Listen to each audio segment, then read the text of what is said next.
Coming up, I want to expose the no whites need apply culture that has now become part of not just our universities, but also literary prizes and awards. I'm also going to talk about the scandalous waste in the IRS and also in the Social Security program. And Suellen Wrightson, who is a politician in Australia running for prime minister, joins me from the land down under to talk about the how Trump principles are emerging all the way over there. Hey, if you're watching on X, Rumble, or YouTube, or listening on Apple or Spotify, please subscribe to my channel. Hit the subscribe, follow, and the notifications button. This is the Dinesh D'Souza podcast.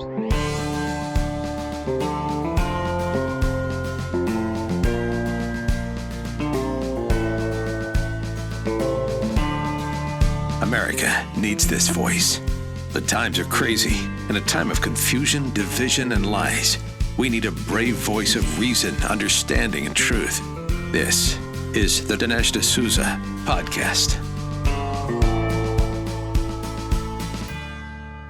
I'd like to talk about a culture of anti-whiteness that has become institutionalized in the United States. Now, this is a surprise at one level because, hey, the United States is a country largely made up of white people.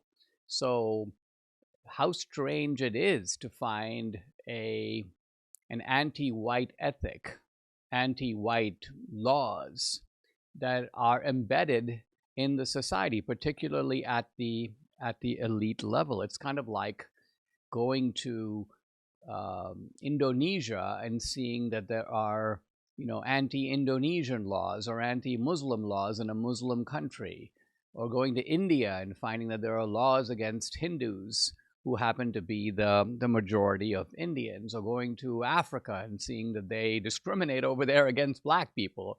That would be downright strange.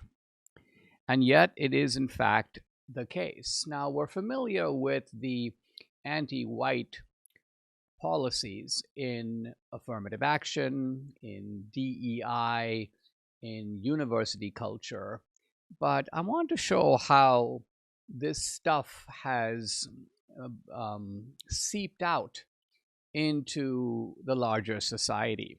And I want to talk particularly about literary publications, poetry, prizes, works of art.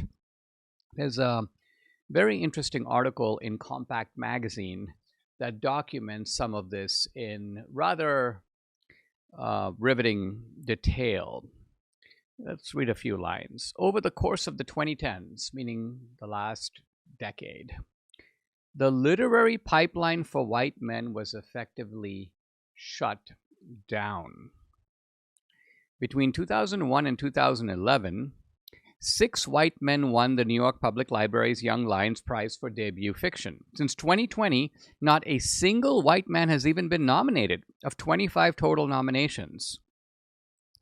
The past decade has seen 70 finalists for the Center for Fiction's First Novel Prize, with again, not a single straight white American millennial man.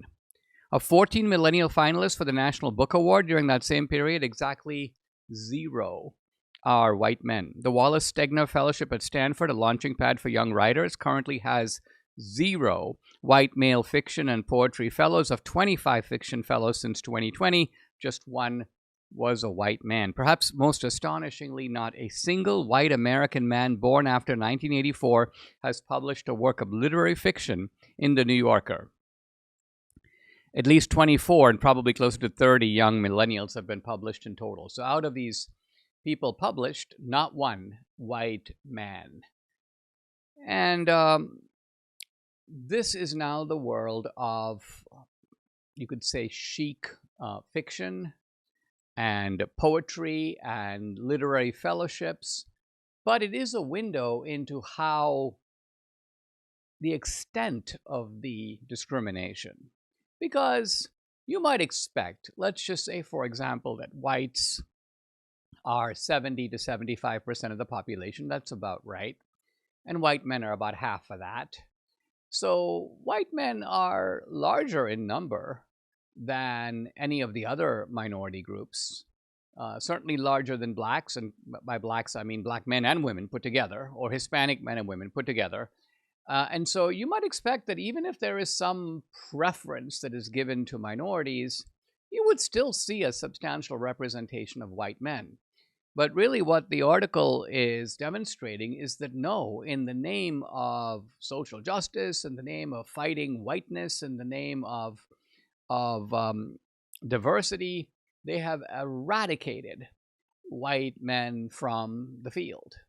And think of what that does to your aspirations. I mean, I was an English major at Dartmouth, and at one time I thought about the idea of writing fiction. In fact, for my thesis, I wrote a kind of creative novel.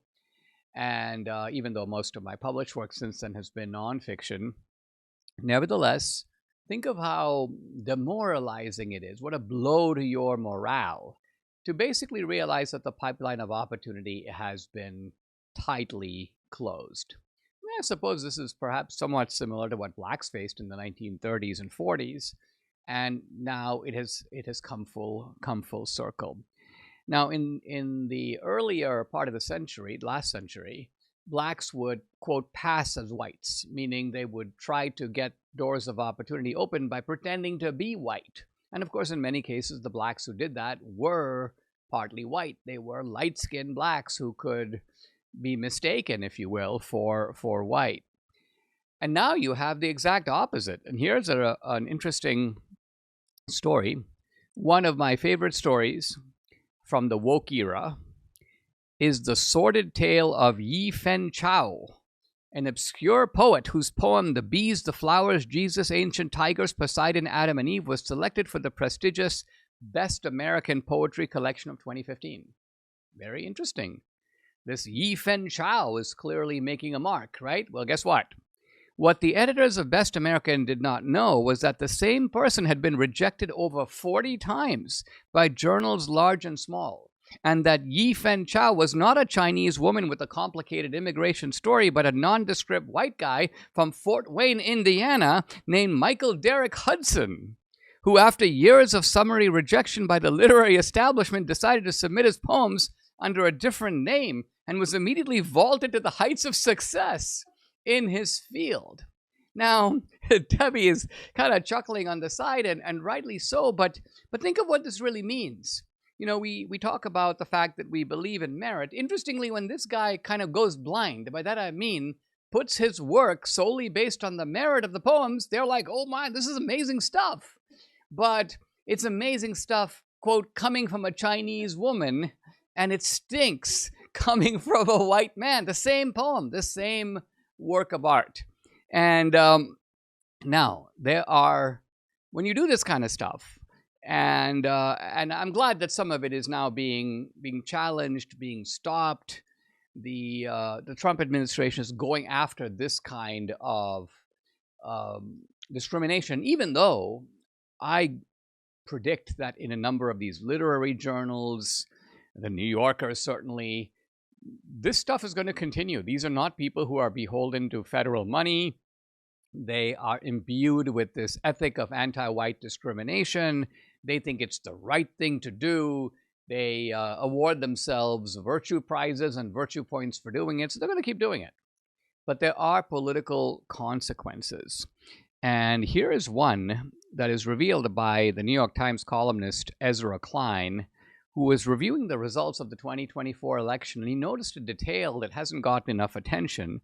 He says there's one finding in here that is so shocking that he had to sort of do a double take on it. And what is it? He says, when you look at the white vote, which was won by Trump, you find that with regard to middle-aged whites and even middle-aged white men and even older white men, the gap between the Republicans and the Democrats has either been roughly the same or has slightly narrowed. So in other words, American politics in general is becoming a little less racialized.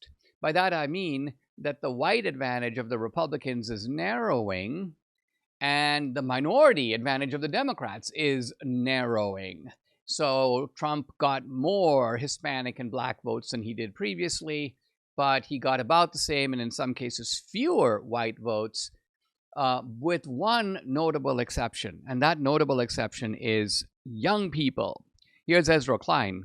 He says, if you look at this chart, 75-year-old white men supported Kamala Harris at a significantly higher rate than 20-year-old white men. In other words, Trump is doing better among the 20-somethings than he is among the 75-year-olds. And this is totally against the Democratic narrative. The Democratic narrative was Trump is so unpopular among millennials, so unpopular among Gen Z types, that the Republicans might, be able to tap into a vein of nativism and resentment among the older whites, but those people are going to be passing away from the scene, and the Republican Party is going to be in terrible shape.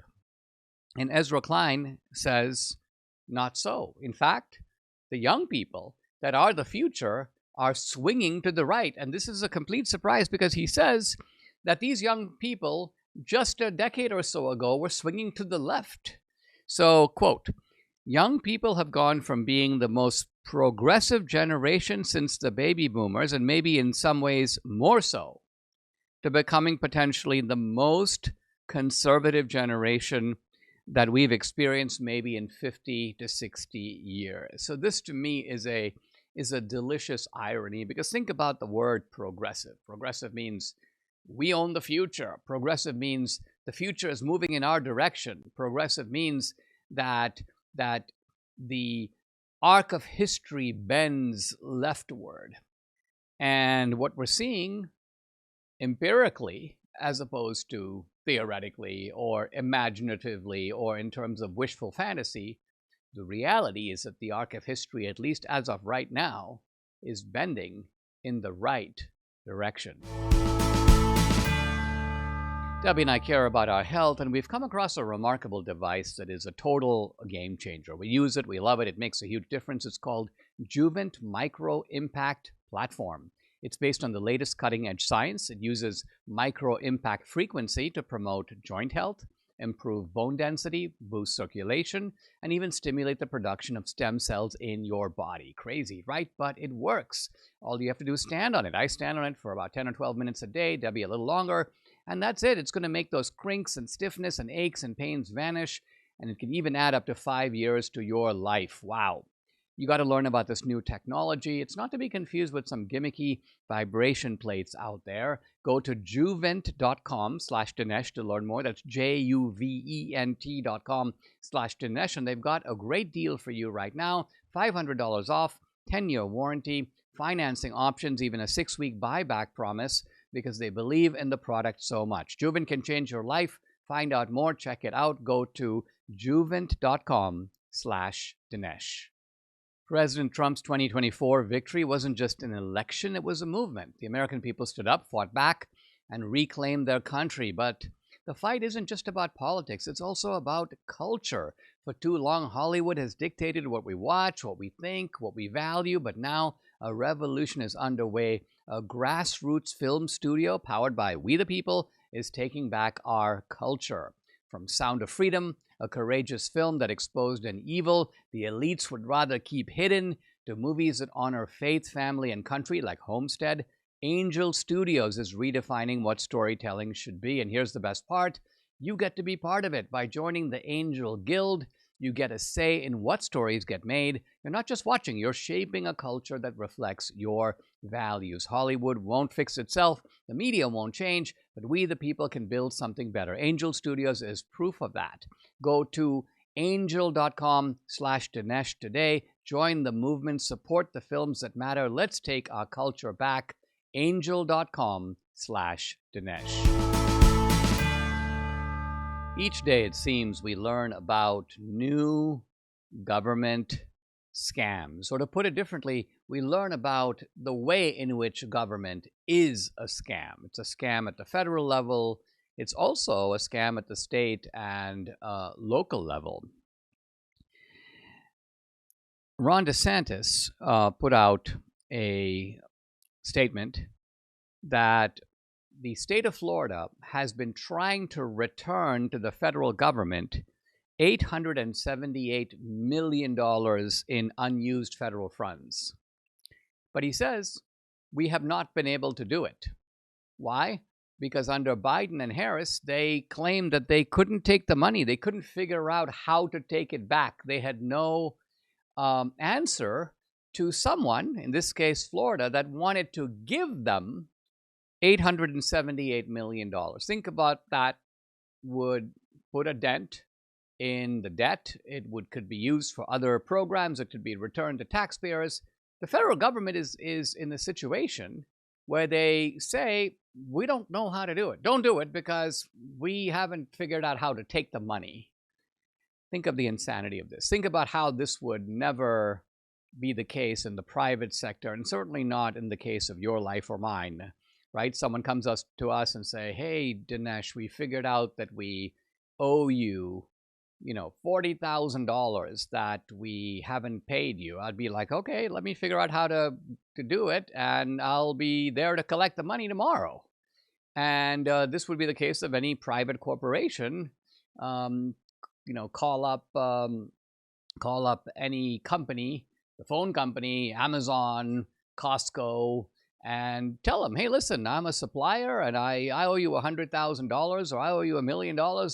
They would take the money faster than, they would take the money immediately. But the federal government is not like that. And it's not like that for a reason that was given many years ago by Milton Friedman. I don't know if I mentioned this on the podcast before, but Friedman had this beautiful diagram where he divided the page into 4 boxes. And on one box, it was, what do you do when you're spending your own money on something that you know about?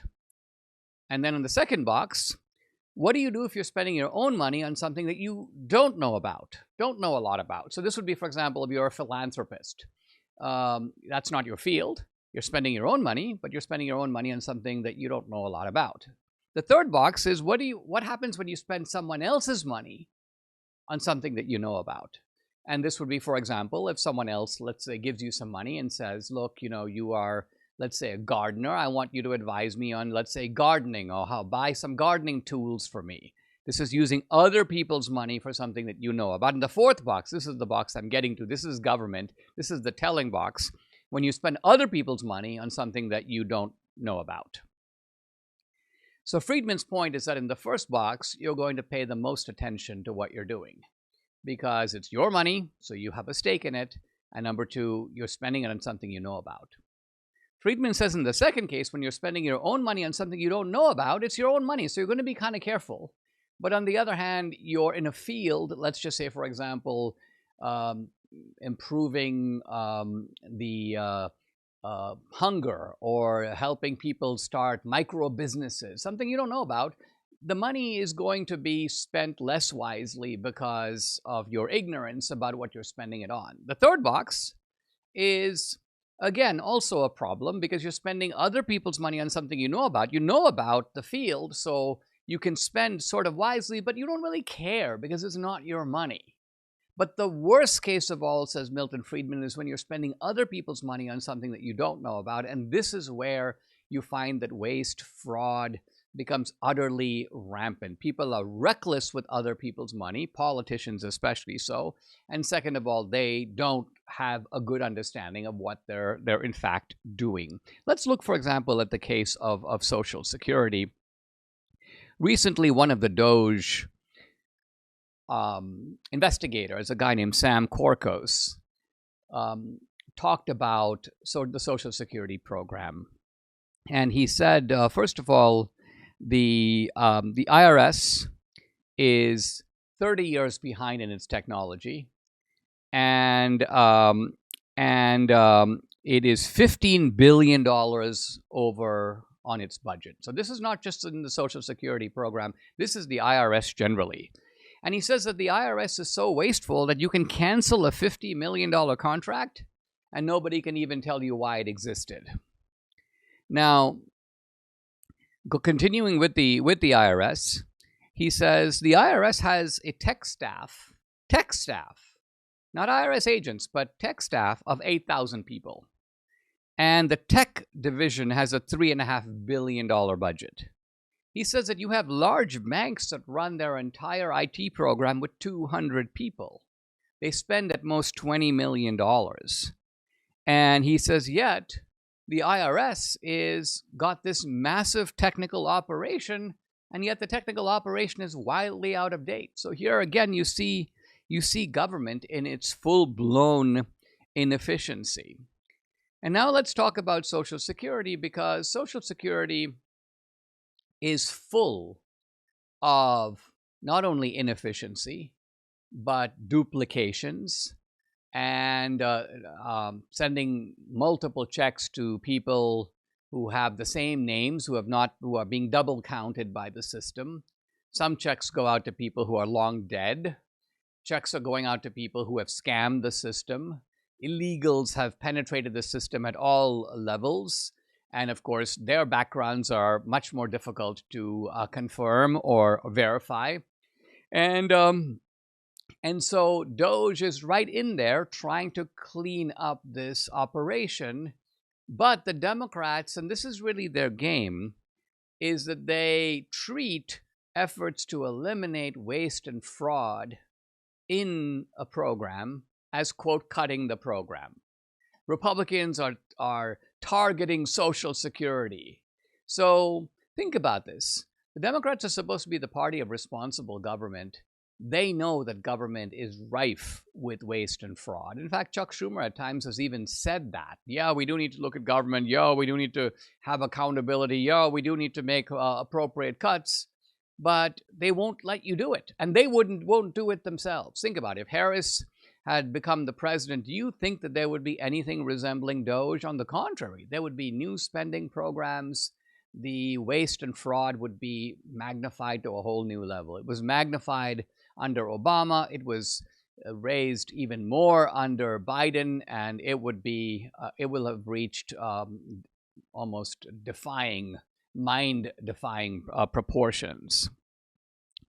The program itself, Social Security, is very badly structured and is radically unfair to people who put money in it, because they give you the false idea that when you work, that they're making you save for your retirement, and there's an element of compulsion. You have to do it. You have to make these, quote, contributions, even though they're not really contributions. They're being extracted from you.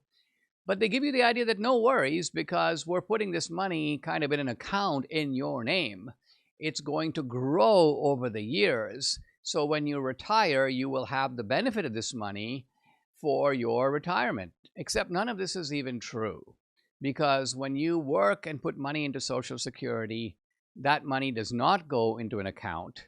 It doesn't bear your name. It doesn't earn any interest. Why? Because the moment it goes in, it is spent. So in other words, people working today put money into Social Security. The government takes that money and pays it out to current retirees.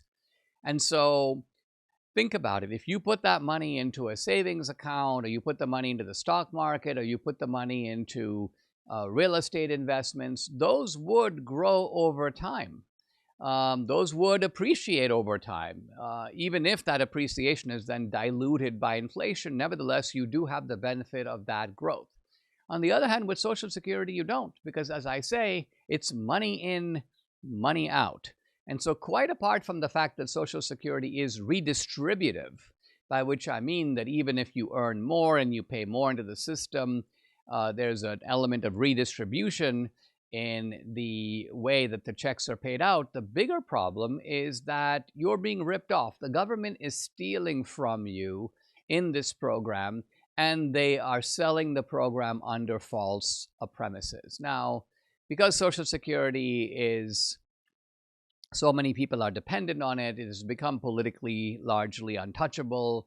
Trump even says, I'm not going to be cutting Social Security. So you have to adopt this hands-off approach to Social Security. But that doesn't prevent us from seeing the way in which FDR very deliberately and very deceptively set up this program. He said he wanted to set it up in a way that no future politician could undo it. And in a way, it's been prophetic, because here we are almost 100 years later, and we still have the program. But nevertheless, the program is unfair, it's destructive, and in the end, it may play a large role in bankrupting the country. MyPillow is excited to announce they are extending the mega sale on overstock, on clearance, and also on brand new products. Now, this is your chance to grab some incredible deals on some of MyPillow's most popular and newly released items. For example, save $40 on the new spring MyPillow bed sheets, available in any size and any color. These luxurious sheets are designed for maximum comfort and breathability, perfect for a great night's sleep. Looking for a meaningful gift? Save 30% on the brand new My Crosses, inspired by the one Mike Lindell has worn every day for over 20 years. These beautifully crafted crosses come in both men's and women's designs and are proudly made in the USA. Get the 6-piece bath or kitchen towel sets for just $39.98. Initial quantities are extremely limited, so don't wait. And don't forget the best-selling standard MyPillow, now just $17.98. Plus, orders over $75 ship free. Call 800-876-0227. That's 800-876-0227. Or go to mypillow.com and make sure to use the promo code. It's DINESH, Dinesh. Guys, there is a big national election coming up in Australia in April. And I have one of the leading candidates running in that election. Her name is Suellen Wrightson. She is the party leader of a new party. It's called Trumpet of Patriots. A great title. We're going to talk a little bit more about the significance of that title. By the way, the website is trumpetofpatriots.org. You can follow Suellen on social media at Suellen W for Wrightson. Now, she's been involved in Australian national politics and also state politics, generally kind of behind the scenes as a national director, as a state director. But now she's teamed up with an Australian billionaire, Clive Palmer, and they are contesting the Australian national election. Suellen, welcome. Thank you for joining me. Debbie and I had the pleasure of meeting you in Australia when, along with Tucker Carlson, we did this multi-city lecture tour. This was in June, late June of last year. And we got a little bit of a window, a surprising window, into Australian life, but also Australian politics. And one of the things that was so, to me, surprising is the way in which some of the issues in Australia mirrored things that are happening in the United States and perhaps also around the world. I want to talk about the issues in the Australian election, but before I do that, I think our viewers and listeners need a little bit of a primer in the political system of Australia. So can we start with a couple of basics? Australia has a parliamentary system, doesn't it? Can you explain what that, in a nutshell, what that means? The parliamentary system is a system where we have a local government, we have a state government, and then we have a federal government. And the federal government is our Commonwealth laws, and that covers the entire nation. So not too dissimilar to America. And in our federal parliament that covers the entire Commonwealth, our Prime Minister is elected from the federal Parliament, and it's the Prime Minister that becomes the leader of the country. So the upcoming election is a federal election, and hopefully we will get to elect a new Prime Minister, somebody that can lead us out of the trouble that we're in. The Parliament itself is made up of a lower house and an upper house. So there are 150 seats or areas that make up the lower house, and that spans right across the country. And then you have in the upper house what is called a House of Review, and that is where our senators are. And there are 76 senators in the upper house. Senators are elected from the states, so we have our states and a couple of territories, and there are 12 senators in each state. And the idea of having the two houses of parliament, the upper house and the lower house, is that if some bad laws are trying to be pushed through the lower house or introduced into the lower house, they have to go to the upper house to get debated and approved.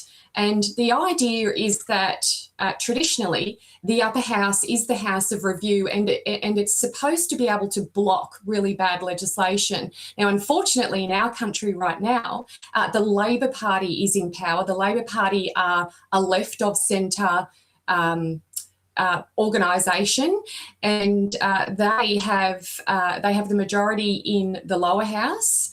And through the support of the far left Greens Party in the Senate, they're able to control legislation, and they're able to basically put through whatever new laws they want. And that has been absolutely devastating for Australia.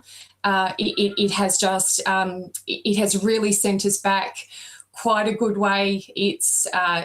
And we're all really hoping that this election can be called in the coming days. And we'll have to wait 6 weeks to find out whether we can get a new leader for this country.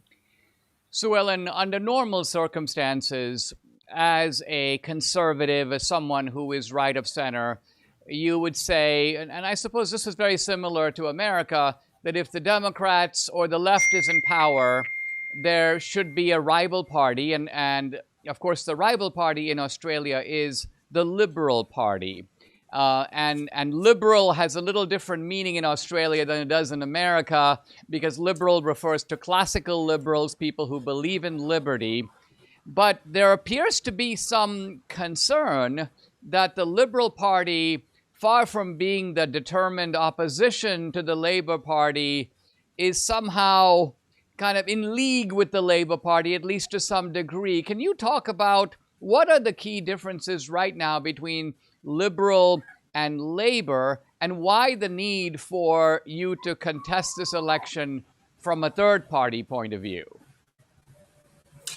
The number one devastating issue that we have in Australia is the net zero agenda, the climate change agenda.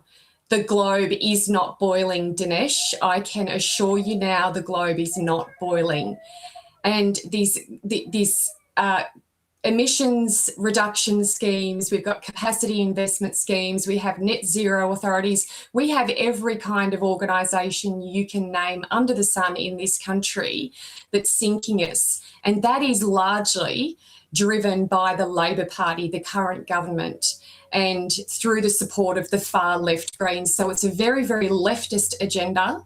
And the two things that I guess this is one area where the two major parties in Australia would align. They both agree that we need government policy to achieve emissions reductions targets. They are both committed to the Paris Climate Agreement. And it was this nexus in time with the two major political parties coming together and saying that, yes, we will collectively destroy our country trying to meet our Paris climate target. It's really, really, I guess, it's frustrating and it's scary at the same time that the two major, we call them the duopoly. A lot of people call them the uni party because this is a great example of how they're both, they're both colluding to destroy the nation collectively. And thankfully, it appears as though the Liberal Party is starting to listen to some common sense on the right, and they're looking at changing some of their policies going into this election, thankfully. They're pushing for nuclear power in this country, and our party completely agrees with, lifting the ban on nuclear, which is currently in place in Australia, because we see that as key to everything that happens in the country. It's key to us being able to be self-sufficient, have supply chain resilience, to be able to start manufacturing things again in Australia. It all hinges upon energy. And what we have now is a Labor government committed to reducing our emissions net zero by 80% by a particular point in time. We have wind farms being installed in our country right across our prime agricultural lands, sterilising those lands, reducing our agricultural output. We have another fantasy of offshore wind turbines that have just been approved by this Labor government, and it's all heavily subsidised and financed by the Australian taxpayers. Now, that's a really, really important point. I think that part of my job and throughout this campaign will be really talking a lot to Australians about what these subsidies mean. So a subsidy really is taxpayers handing over their money to quite often a foreign company, a foreign organisation, so that they can continue to operate at a loss. They operate at a loss because this climate change renewable technology is bad. It doesn't stack up. It has a low capacity, and taxpayers are propping up these companies when they continue to make a loss. So if something's unviable, get rid of it. So that's why we're looking at nuclear. We think that that is just the only way to get our country out of this mess. But in the meantime, we have an abundance of coal. The Newcastle coal measures in Australia, we have the most efficient and lowest emission coal in the world. It comes from Australia. So if you look at Indonesian coal, for example, it's brown. It has far more emissions than Australian coal. So we believe that we need to continue to use our coal reserves until we can make that transition into nuclear power. That's what we need to do. Suellen, Clive Palmer had a party and under normal circumstances, I suppose he could contest the election that way. But through some clever machinations, it appears like they were able to get a judge or get a court to say that Clive Palmer could not use his party in this election. And so along comes the trumpet of patriots. Can you tell the story of how this new party with a very interesting name, a name that somewhat evokes Trump, talk a little bit about the meaning of the name and how the Trumpet of Patriots burst on the scene as a party contesting the national election? So going back to our original party, the party name was the United Australia Party. And our party, the United Australia Party, is the biggest party in the country. We have over 80,000 members. We have a massive support right across the country. And the United Australia Party was deregistered for a period of time. And leading into the election, we attempted to re-register that party because Clive Palmer holds the trademark to the logo, the name, and everything else that you can imagine attached to the party. So we didn't think that it would be a problem. And yes, we did hit a stumbling block with the Australian Electoral Commission. We took it all the way to the High Court, and we were told that we were not allowed to re-register our party. So we looked at some other options. We looked at a plan B. And when the court decision was put out into the public domain, we were approached by the holders of, or the owners of, an existing party that was already registered in Australia, and it was called the Trumpet of Patriots. And that name, when they brought it to us, I just said to Clive, I said, this is an omen. This is fabulous. And we looked at each other, and he said, it's the Trump, the Trump in the name, the trumpet. And he, and I said, well, how pertinent, is this? And I said to Clive, I said, well, I like the patriot bit. So Clive really liked the Trump part of the name. I really love the patriot, word in the name. And it just spells Donald Trump. I mean, he is the ultimate patriot of America. That man did not have to come back and do what he did. But thank God he did, because he has come in and he has absolutely saved America. There is no question whatsoever. And I think a lot of that hope and a lot of that goodwill and hope for us kind of rests in our name. And I kind of feel like that, we are the custodians to some degree to pick up some of that incredible success and patriotism and love for your country, pick it up and bring it to Australia and try and emulate what President Trump has done in the United States. It's incredible. I mean, that's the part of it I think that many Americans will find quite amazing. And actually, Tucker and I and Debbie, we found it amazing because when we were there last June, of course, the debates were cooking up in America. And there was an intimate familiarity on the part of Australians with the details of American politics, what Trump represented. Now, there's a movement in America, Make America Great Again, the MAGA movement. In some ways, are you representing a kind of a Make Australia Great Again movement that parallels the Trump movement?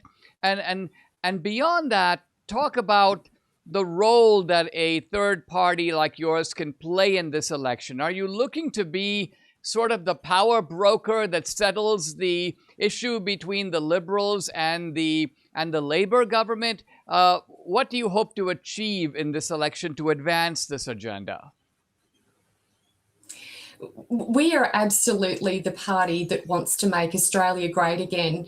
Our party commissioned a poll, interestingly, just last month. And the question was put to Australians that were surveyed was, would you like to see Trump-style policies in Australia? And we got an overwhelming, resounding, positive response from that question. And the answer was yes. I think Australians are looking, desperately crying out for strong leadership. The leader that we have right now is weak. In a word, he is weak, he is uninspiring, and he's the person that's responsible for sending our country backwards at a rate of knots. So people need hope. They're looking for strong leadership, and they're looking for policies that are going to get our country back on track. And it's policies like the Department of Government Efficiency, getting in there and having a look at the financial structures, having a look at how some of these leftist, globalist corporations have been funded, not only in America, but around the world. And it's just been shocking. It has been shocking that these organisations, funded by American taxpayer dollars, have been able to get away with what they've gotten away with for a very long time. The propaganda units, the brainwashing units, it's been horrendous. And we all stopped and took a look at ourselves and we said, well, it's probably going on here as well in Australia. And yes, it has. It's been going on. The amount of money that's going into these green climate catastrophe propaganda alarm units is absolutely frightening. Our country is using taxpayer dollars to fund research and development costs for foreign offshore proponents of these wind farm projects. I mean, we should be putting taxpayer dollars into roads, schools, bridges, hospitals, but instead it's going to these green leftist climate fanatical cult issues. And so we just said fantastic, because the only way you fix your country financially is to work out where all of the waste is.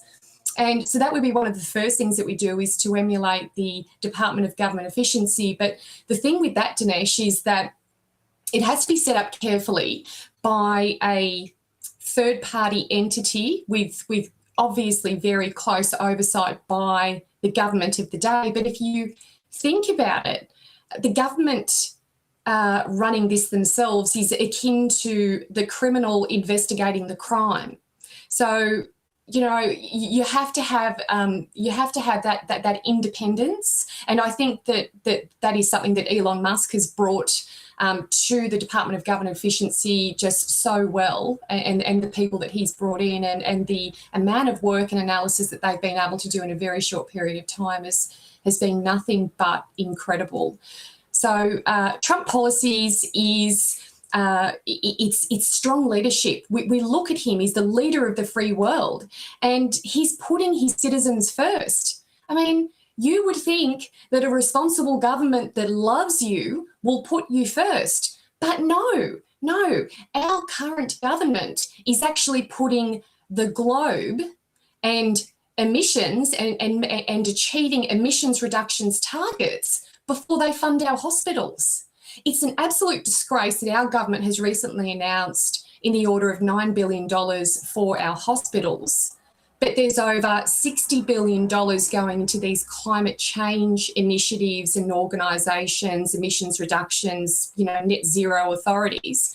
And there is about approximately $7 billion worth of administrative funding just to oversee all of those different layer upon layer upon layer of these green, culty, climate, fanatical organisations. I mean, we need to come in with a red pen and just wipe them out, red pen everything, exit the Paris Climate Agreement exactly like President Trump has done, and align ourselves more closely with the United States. A very good step in that direction would be getting rid of the current ambassador to America. His name is Kevin Rudd. I'm not sure whether you are or are not familiar with him, but he is synonymous for calling your president a village idiot.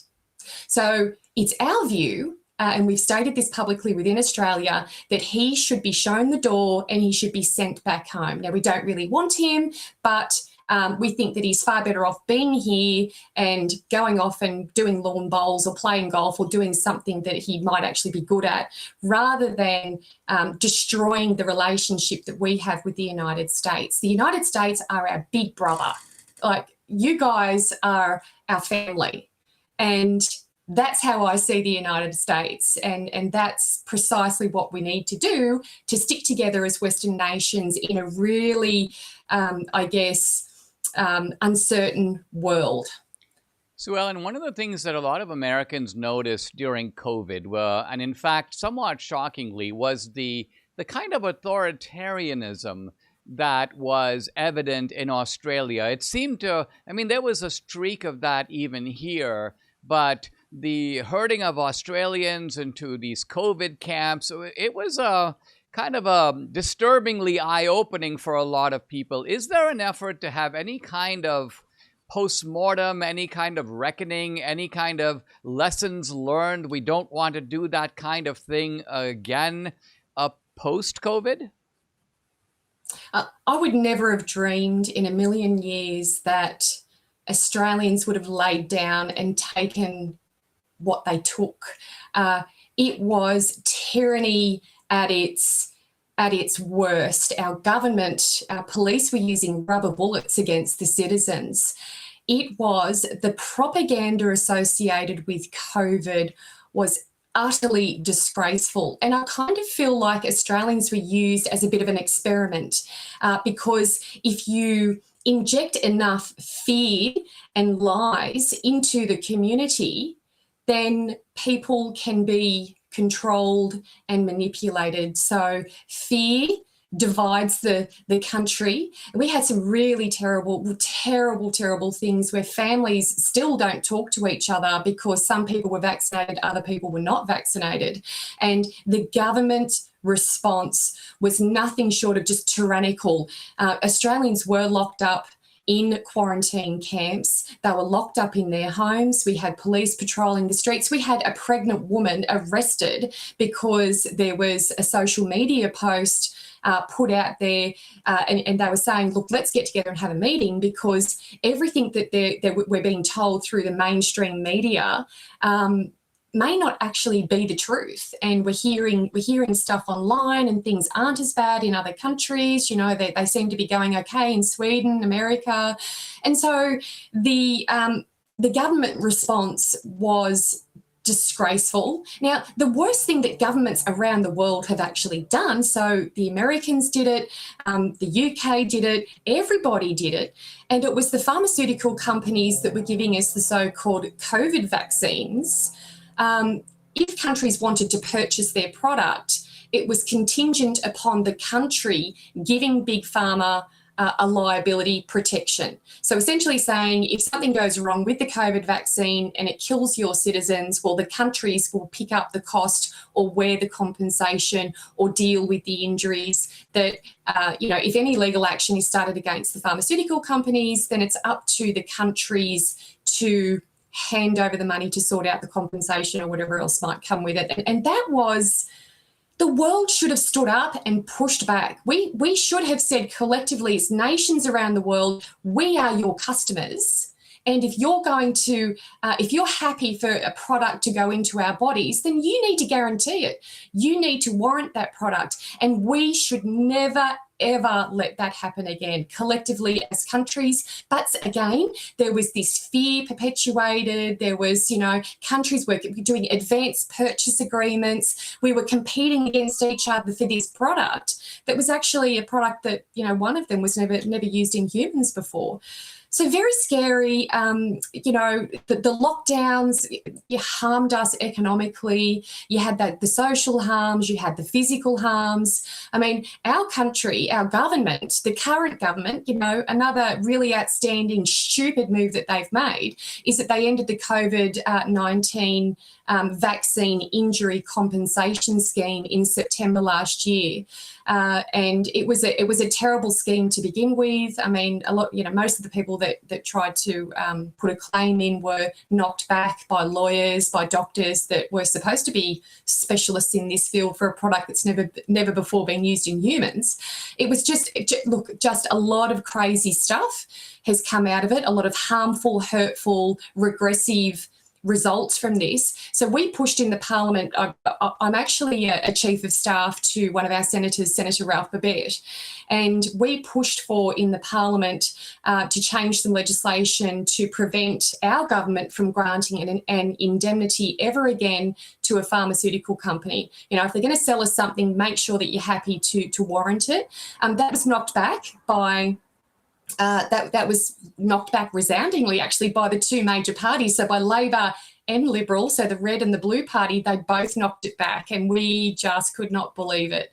And as we've also been calling for a COVID Royal Commission. So a Royal Commission has the ultimate far-reaching power of inquiry to have a look at the response to COVID, the advice that we received, the use of that advice. Our citizens deserve a COVID Royal Commission. It's something that we will continue to push for if we have people elected to the Parliament at the next election, and it just has to be done. We've got to learn from our mistakes of the past. Suellen, I wish you all the best in the upcoming election. It sounds like you're representing a lot of great ideas. Guys, I've been talking to Suellen Wrightson. She's the Australia Party leader of Trumpet of Patriots. Follow her on social media on X at SuellenW. The website, check it out, trumpetofpatriots.org. Suellen, always a pleasure. Thank you very much for joining me.